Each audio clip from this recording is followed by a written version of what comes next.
ఓం నమో వెంకటేశాయ. మాలవారి చెప్పులు. తిరుపతికి సమీపంలో కాళహస్తి వెళ్ళే మార్గంలో ఒక మాలపల్లి గ్రామాన్ని ఆనుకొని ఉండేది. ఆ గ్రామంలో ఒక హరిజనుడు నిత్యం చెప్పులు కొట్టుకొని దాని మీద వచ్చే అతి స్వల్పమైన రాబడిలో సగం తన జీవనోపాధికి వినియోగించి మిగతా సగంతో రోజుకి ఒక భక్తునికి ఆతిథ్యమిచ్చి భోజనం పెట్టేవాడు. అతడా మిక్కిలి నిరుపేద. రోజంతా పనిచేసినా వచ్చిన సొమ్ముతో పొట్ట గడవడమే కష్టంగా ఉండేది. ఒక్కొక్క రోజు ఉదయం నుంచి సాయంకాలం దాకా ఎండలో చెట్టు నీడనే కూర్చొని శ్రమించిన పాత చెప్పులు బాగు చేయించుకొని ప్రతివారు ఇచ్చే పావలా పరక రోజు గడిచేసరికి 2 రూపాయలు మాత్రమే లభించేవి. అయినప్పటికీ ఆ హరిజనుడేమీ విచారించలేదు. అతడు శ్రీ వెంకటేశ్వర ప్రభు పరమభక్తుడు. ఏనాడు అతను తనకు రోజూ వచ్చే అతి నికృష్టమైన ఆదాయాన్ని పెంచమని కూడా అడగలేదు. అతడు కోరేదల్లా ఒక్కటే, తన గత జన్మలలో ఎప్పుడో చేసిన చెడు కర్మ ఫలితంగా ఇప్పుడు ఈ జన్మ లభించింది. ఎప్పుడో ఎవరినో తక్కువగా చూసిన పాపం వల్ల లేదా సరిగా ఆతిథ్యం ఇవ్వకపోవడం వల్లో చెడు కర్మ కలిగి ఉండవచ్చు. ఇప్పుడు ఆ చెడు కర్మ నివృత్తి చేసుకొని స్వామివారిని నిత్యం మనసులోనే ఆరాధిస్తూ భోజన సమయానికి దారి వెంట కనిపించే ఆకలిగొన్న బాటసారికి ఆతిథ్యమిచ్చి తనకు ఉన్నదానిలో సగం ఆదాయం ఖర్చు పెట్టి ఆహారమిచ్చి గౌరవించేవాడు. ఇలా ఉండగా శ్రీనివాస ప్రభువుకి అతని మీదే దయ కలిగింది. ఆ మాలవాని పాపములు పరిపాకమై నిర్మూలించబడే సమయం సమీపించింది. అందుకని శ్రీనివాస ప్రభువు ఒక హరిజన బాటసారి రూపంలో అతి బీద వాని వలె వేషం ధరించి ఆ మాలవాని వద్దకు వచ్చి తన చెప్పును బాగు చేయించుకున్నాడు. కూలీకై ఒకే ఒక కాని మాత్రమే ఇవ్వగలనని, తాను అంటరాని కడజాతి వానినని మిక్కిలి బతిమాలి చెప్పాడు. చెప్పులు కుట్టే భక్తుడైన మాలవాడు సంతోషంతో అతడిచ్చిన కాణీ నాణెంను స్వీకరించి పరమానందంగా ఒడ్లో దోపుకున్నాడు. అతడిక వెళ్ళబోతూ ఉంటే, బాబు, ఇప్పటికే వేళ మధ్యాహ్నమైంది. మంచి ఆకలి వేళ వచ్చావు. నా ఆతిథ్యం స్వీకరించి నేనిచ్చిన కలో గంజో ఆరగించి నన్ను కృతార్థుని చెయ్యి. ప్రతిరోజు ఒక అతిథిని ఆరించడం నా నియమం. ఇది నా దీక్ష అని ప్రాధేయపడ్డాడు. అందుకా బాటసారి సంతోషంగా అంగీకరించాడు. ఇద్దరూ కలిసి చేతులు కాళ్ళు కడుక్కొని చలిది మూట విప్పి భోజనానికి కూర్చుంటూ తనకి ఉన్నదానినే 2 సత్తుగిన్నెలో సర్ది ఇద్దరి ముందు వడ్డించసాగాడు. ఇంతలో దారిన పోతూ వేరొక బాటసారి వచ్చి, అయ్యా, ఆకలి బాధకు చచ్చిపోతున్నాను. దయచేసి నాకేదో ఇంత తినడానికి పెట్టు, నీకు పుణ్యం ఉంటుంది అంటూ ప్రాధేయపడ్డాడు. అప్పుడా మాలవాడు సంతోషంగా లేచి తన స్థానంలో అతడిని కూర్చోపెట్టి తన వాటా భోజనాన్ని అతడికి వడ్డించాడు. తాను శ్రీనివాస ప్రభువును తలచి తీర్థంగా ఒక చెంచాడు నీరు ఆచమనం చేసి తృప్తిపడ్డాడు. కానీ ఇంతలోకే ఇంకొక బాటసారి అలాగే వచ్చి ఆకలికి చచ్చిపోతున్నానని ఏదైనా సరే ఉంటే పెట్టమని ప్రార్థించాడు. చెప్పులు కుట్టే మాలవానికి మతిపోయింది. ఇంతలోకే మొదటి అతిథి లేచి తన భోజనాన్ని చెరిసగం చేసి ఆ వచ్చిన వ్యక్తికి కూడా పెట్టమన్నాడు. కానీ మాలవాడు అంగీకరించలేదు. ఆ రోజున చెప్పులు కుట్టి తను సంపాదించిన 2 రూపాయలు తీసి ఖర్చు చేసి దానితో లభించిన భోజన పదార్థాలను తెచ్చి ఆ 3వ అతిథికి కూడా వడ్డించాడు. తినబోతుండగా మళ్ళీ 4వ అతిథి అలాగే ఆకలి ఎండకు సొమ్మసిల్లిపోతూ వచ్చాడు. ఆకలి, దాహం అంటూ మన చెప్పులు కుట్టే హరిజనుడు వెనకాడలేదు. తన వద్దనున్న సంపాదన యావత్తూ ఖర్చు చేసి కొన్ని రొట్టెలు గంజి సంపాదించి 4వ వానికి కూడా భోజనం పెట్టాడు. అందరూ భుజించేలోగా మళ్ళీ ఇంకొక వ్యక్తి వచ్చి, ఆకలి, అన్నం పెట్టించండి అంటూ ప్రార్థించాడు. చెప్పుడు కుట్టే మాలవానికి ఏం చేయాలో తోచలేదు. తన వద్దనున్న సంపాదన యావత్తూ అయిపోయింది. నిన్నటి ఆదాయం కూడా తీసి ఖర్చు పెట్టేశాడు. ఇప్పుడిక తన వద్ద ఏమీ లేదు. ఇప్పుడెలా? అప్పుడు మొదట అతిథి లేచి ఒక సులభమైన ఉపాయం చెప్పాడు.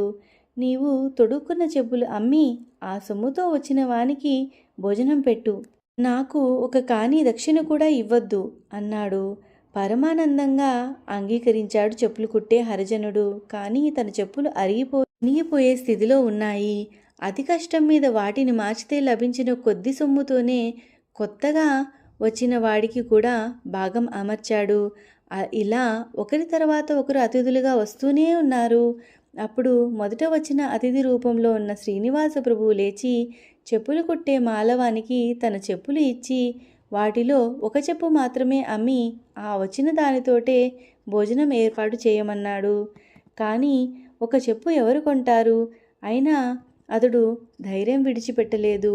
వెళ్ళి ఒక చెప్పునే ఎలాగో బ్రతిమిలాడి తాకట్టు పెట్టగా 2 కానీలు లభించాయి. ఒకదానితో కొంచెం గంజి తెచ్చి ఆ కొత్త అతిథికి అమర్చి మిగిలిన కానీతో తనకు చెప్పులు ఇచ్చిన అతిథికి దక్షిణ సమర్పించాడు. కానీ ఆశ్చర్యం, ఇంకా అలా అతిథులు వస్తూనే ఉన్నారు. ఒకరి తర్వాత ఒకరు అతిథులుగా వస్తూనే ఉన్నారు. అప్పుడు మొదట వచ్చిన అతిథి రూపంలో ఉన్న శ్రీనివాస ప్రభువు లేచి చెప్పులు కుట్టే మాలవానికి తన చెప్పులు ఇచ్చి వాటిలో ఒక చెప్పు మాత్రమే అమ్మి ఆ వచ్చిన దానితోటే భోజనం ఏర్పాటు చేయమన్నాడు. కానీ ఒక చెప్పు ఎవరు కొంటారు? అయినా అతడు ధైర్యం విడిచిపెట్టలేదు. వెళ్ళి ఒక చెప్పునే ఎలాగో బ్రతిమిలాడి తాకట్టు పెట్టగా 2 కానీలు లభించాయి. ఒకదానితో కొంచెం గంజి తెచ్చి ఆ కొత్త అతిథికి అమర్చి మిగిలిన కానీతో తనకు చెప్పులు ఇచ్చిన అతిథికి దక్షిణ సమర్పించాడు. కానీ ఆశ్చర్యం, ఇంకా అలా అతిథులు వస్తూనే ఉన్నారు. ఒకే పాత్రలోని గంజి వచ్చిన వారందరికీ సరిపోతూనే ఉంది. ప్రతి వారికి ఒక దక్షిణగా ఇచ్చిన ఇంకా ఒకటి మిగులుతూనే ఉంది. చెప్పులు కుట్టే మాలవానికి ఆశ్చర్యం అంతా ఇంత కాదు. పరమానందంతో తన ఆతిథ్యం స్వీకరించి భుజిస్తున్న దాదాపు 100 మందిని చూశాడు. అంతే, భక్తితో ఆనంద బాష్పాలు కన్నీలుగా జాలువారగా తన ఇష్టదైవమైన శ్రీనివాస ప్రభువుకు మనసా కృతజ్ఞతలు సమర్పించాడు. తండ్రి శ్రీనివాస ప్రభు, ఇది నీ అనుగ్రహమే అంటూ ఇంతలో వెనుతిరిగి వచ్చి చూస్తే అందరూ భోజనం చేసి మాయమయ్యారు. ఒక్కడూ కనిపించలేదు. ఆశ్చర్యంగా చెప్పులు కుట్టేవాడు ఏమిటి ఈ మహత్యం అనుకుంటూ వారు భుజించిన ఎంగిలి విస్తరి ఎత్తడానికి వెళ్ళగా ఆశ్చర్యం, ప్రతివారీ విస్తరి కింద ఒక బంగారు కాసు రూపాయంత నాణం పెట్టి ఉన్నది. ఒకవైపు శ్రీనివాస ప్రభు ముద్రతో, వెనుకవైపు శ్రీరామ పట్టాభిషేకం ముద్రతో. పరమాశ్చర్యంతో ఆ మాలవాడు ఆ 108 బంగారు కాసులను పోగు చేసి నాటి నుంచి చెప్పులు కుట్టడం మానేశాడు. సంసారాన్నే విడిచిపెట్టి సాధుగా మారి భగవన్నామ స్మరణతో జీవించేవాడు. కానీ అతడు కుదవపెట్టగా మొదట అతిథి యొక్క చెప్పు ఒకటే మిగిలి ఉంది. దీనిని ఏం చేద్దామా అని ఆలోచిస్తూ అది తాను సరికొత్త చెప్పుగా తయారు చేశాడు. ఇంకా ఎవరూ కాలికి తొడగలేదు.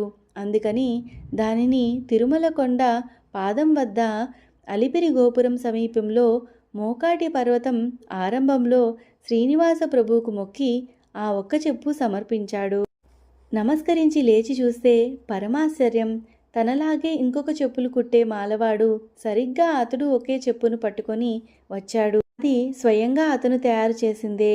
అదే సమయానికి మోకాటి పర్వతం వద్ద శ్రీనివాస ప్రభువుకు ఆ పాదరక్షను సమర్పిస్తున్నాడు. పరమాశ్చర్యం, సరిగ్గా ఆ 2 ఒకటే జత, ఒకే సైజు. కానీ ఒకరు కాళహస్తి వైపు నుండి, ఇంకొకరు చిత్తూరు వైపు నుండి గ్రామాల నుంచి వచ్చారు. ఇద్దరికీ ఒకే అతిథి కనిపించి చెప్పును కుదవపెట్టి భోజనం చేసి ఒకే చెప్పును మిగిల్చి మాయమయ్యారు. ఆశ్చర్యంగా ఆ 2 చెప్పులు సరిగ్గా ఒకే మనిషికి 2 పాదాలకు సరిపోతాయి. పరమాశ్చర్యంలో సాగిలపడి మొక్కిన ఆ ఇద్దరికీ శ్రీనివాసుడు ప్రత్యక్షమై వారి భక్తికి మెచ్చి తానే స్వయంగా అతిథిగా వచ్చి ఇద్దరికి వద్ద ఒక్కొక్క చెప్పు మాత్రమే తయారు చేయించుకున్నానని, వారి ప్రేమకు తానే ఇద్దరి వద్దకు ఒకే రూపంలో వచ్చానని చెప్పారు. ఆనాటి నుండి ఇప్పటి వరకు శ్రీనివాస ప్రభువుకు ఆయా మాలవారి సంతతి వారు తరతరాలుగా సంవత్సరానికి ఒకరోజు కొత్త చెప్పుల జత ఒకటే తయారు చేసి తెచ్చి సమర్పిస్తారు. ఇద్దరూ చెరొకటి, కానీ ఆ 2 సరిగ్గా జతగా సైజు సరిపోతాయి. ఇది కొన్ని వందల నాళ్లుగా నడుస్తున్న మహిమయే. అంతేకాదు, ఉగాది పండగ నాడు ఇద్దరూ మాలవాళ్ళు కుట్టి తెచ్చిన చెప్పుల జత స్వామివారికి సమర్పించి పాతవి తీసి చూడగా అవి తక్కువగా అరిగిపోయి ఉంటాయి. అది ఈనాటికి మన వాళ్లకు కనిపించే శ్రీ శ్రీనివాస ప్రభు దివ్య మహిమ. వారు సమర్పించే చెప్పుల సైజు అడుగు పొడుగుంటే శ్రీవారి పాదాలకు మాత్రమే సరిపోతాయి. ఇలా వారిద్దరికీ చెరొక చెప్పుతోనూ మోక్షమిచ్చిన శ్రీనివాస ప్రభు దయకు కృతజ్ఞతగా నేటికీ మోకాటి పర్వతం మొదట వెలిసి ఉన్న శ్రీనివాసుని పాదాల వద్ద చెప్పుల జతలే కనిపిస్తుంది.